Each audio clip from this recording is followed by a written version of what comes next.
What's up, YouTube? Welcome to another episode of KM Videos True Stories. Today I have a gambling story for you.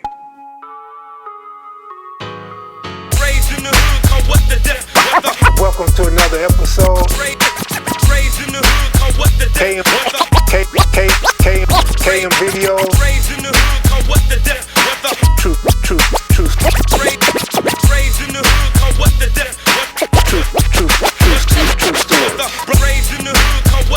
That was it. I never stopped banging. I started banging hard, then I got so hard till it was a shame. Welcome to another episode of KM Videos True Stories. This story takes place in the hood in 1998. I don't remember exactly how much money I had, but I'm going to estimate I had around $13,000 in a backyard crap game where I bought way too much money to a small crap game. I think the next largest amount may have been $1,200. The rest of the brothers had about $400 or $500 each. And that's usually why I got my pockets ate up. That's usually why I lost so much money. Because when big money going up against snipers usually spells trouble. Yeah, long money usually win in the end, but snipers will hit you and run. So this particular day, we at Big Cal's house, and we in Cal's backyard. I remember a lot of details clearly, others I don't remember so well. I know the homeboy Bebe was in the backyard, who later became Tyrese's bodyguard. Big Shiny Mac, who's associated with the money team, Floyd Mayweather. BJ from 4-6, he got several legendary stories, including his death later on, a couple years later. Big Cal, myself, OG Mad Ronnie, rest in peace, Big Truck. I want to say Rico was there, I'm not sure. A couple more people were there. I remember BJ was speaking on the phone, and he gave a roll call to homies in the backyard. And I remember one of the homies was like, "Nigga, who you talking to?"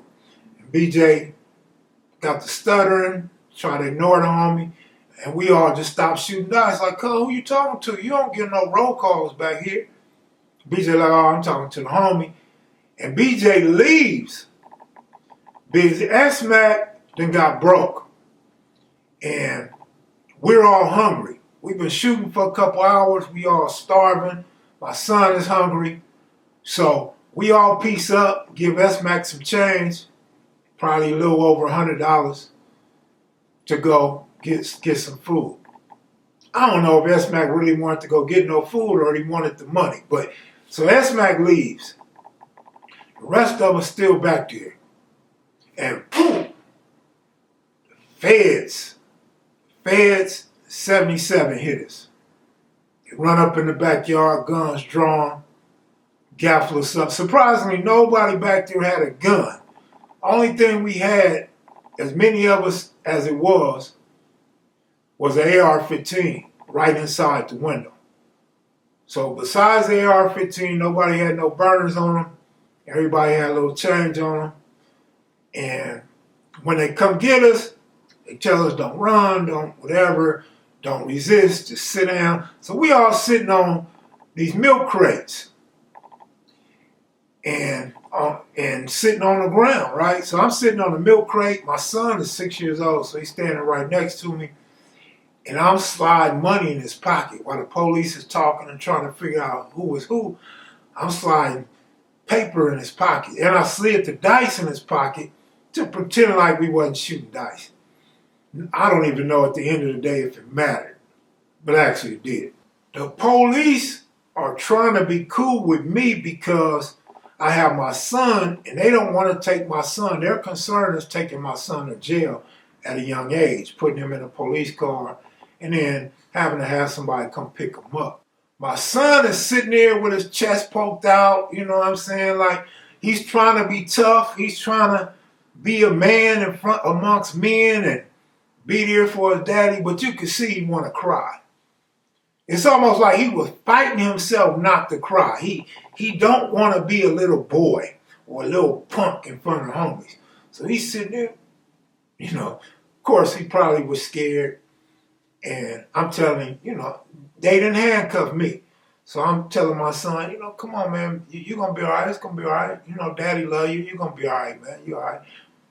Don't tell him about that money and them dice in your pocket. I won't. So my son got schooled at an early age. He was on deck.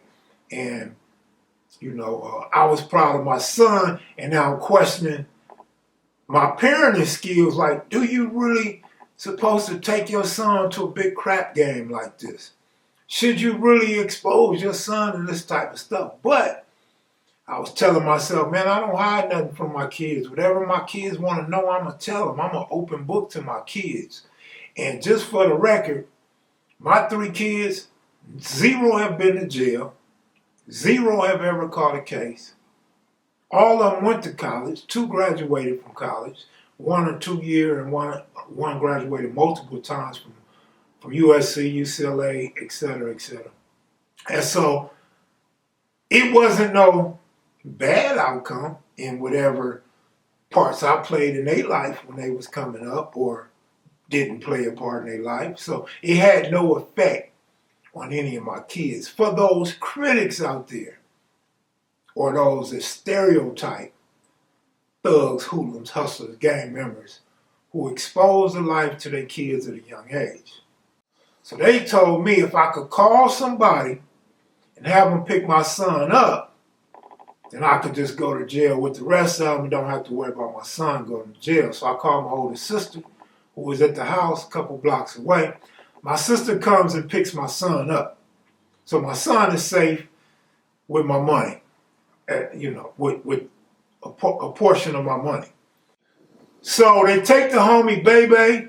Bebe had an outstanding federal warrant of some type. They run us all in. They take us all to 77 LAPD police station. We're in the police station, and it's a lot of us, so we having fun, we joking and all that. But they gave us tickets and cited us out. They gave us gambling tickets. We got gambling tickets, and they took our property and put it in these little plastic bags, and they kept all our money. They didn't give us no money back. They took all our money. They kept Bebe. Bebe didn't get to leave with us. We all get out. So now we got to go to court to get this money back and whatever other property they took from us. We got to go to court for this. They may have gave back the jury, but as far as the money go, some dice that they recovered, we got to go to court. So we try to go to court and get the money. They tell us to go to Parker Center or somewhere for the evidence room, and they not giving us our money back. We got to go see the judge. So we go see the judge. Now, here's the funny part and the nucleus of this story. We go into the courtroom.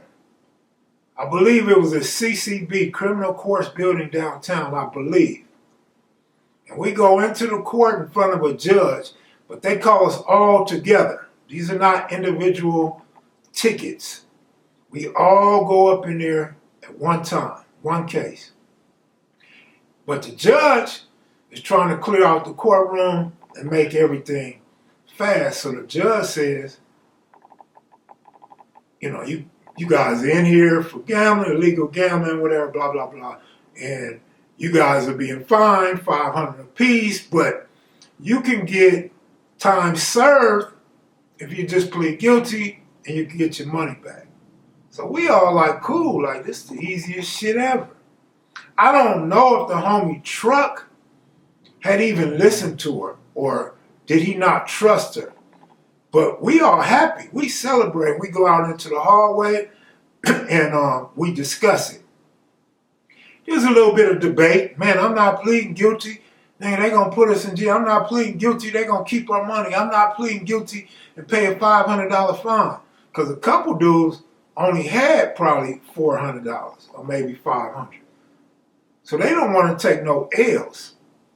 Me, I want my money back, even if I gotta pay $500 or do 3 days in jail. I need all mine, right? I believe if we seen receipts, I might have had 7 or 8,000 because I put money in my son's pockets. So we having a little debate in the hallway, man. We trying to figure out what we gonna plead and whatever. But Mad Ronnie's the G, and Mad wants his money. So Mad like, cuz, you gotta know how Mad talk. Cuz, fuck that, cuz. Nigga, I'm pleading guilty. So boom, they call us back in. We go in front of the judge again. And now we got to plead out or whatever's going to take place. So we all lined up. From what I remember, it was 5 of us. Could have been 1 more or 2 more, but I remember it was about 5 of us. And we standing up in there in a line, sideways, right across in front of the judge. And the judge says, how do you guys plead? And we all say guilty, and Truck says not guilty. And Mad Ronnie, he gets all tight, and he steps back, and he said, cuz I'm gonna fuck this nigga up, cuz. And the judge says, what did you say? And Mad Ronnie said, I'm guilty. And Truck said, not guilty, Your Honor. And we looking at Truck like, man, what's wrong with this nigga? But I ain't really mad at Truck. I don't think Cal's mad at Truck because we might be in a trick bag. We want to see what everybody else plead and how the case go, but we all got to do it at the same time. So me and Cal started laughing because Mad Ronnie said, nigga, on 6-0, I'm going to fuck this nigga up because we all going to get him. Mad trying to pull his power card. Right, his G status. We all gonna fuck cuz up. Fuck that cuz. We gonna fuck it. So when we walk out this courtroom, I'm fucking cuz up. We all gonna get it. So Truck is trying to reason with us. Cuz I need my money, cuz I'm pleading not guilty. And I thought Mad was gonna take off on Truck right then and there. Truck is looking like he's just lost. He ain't looking scared. He ain't looking like he ready to fight. He ain't looking like he's against us. He's not looking embarrassed. Truck just looks concerned about his money. Finally, we all plead guilty. And the judge tells us, go down and get our money. We get everything back. We get time served, no fines, no nothing. And we get outside, Mad was like, cuz, you was finna get fucked up. Truck was like, nigga, well, nobody gonna fuck me up. Man, like, cuz on 6-0, nigga, if I didn't get my money back, you was getting fucked up, cuz. Truck was like, I don't know who you was gonna fuck up. So, they went back and forth, but we laughing the whole time because Truck really pissed Mad Ronnie off, and Mad Ronnie wasn't feeling it. And you gotta think, these dudes are really concerned about their change, whereas it wasn't no big old sweat on me. Because if they take $500 out or I got to go to jail, I'm still getting a lot of money. I need my money, but I'm not sweating it like them. You know what I'm saying? And I got work at the house. I could get back. I can get back financially. Of course, all the homies can because the homies is natural born hustlers. And all you got to do is show up to a crap game. You can ask people for money or you can jump in the game with short money and win a lot of money in the daytime. That's going to do it for this episode of KM Video True Stories. Had to give y'all that gambling story, one of them, because y'all keep asking about gambling stories.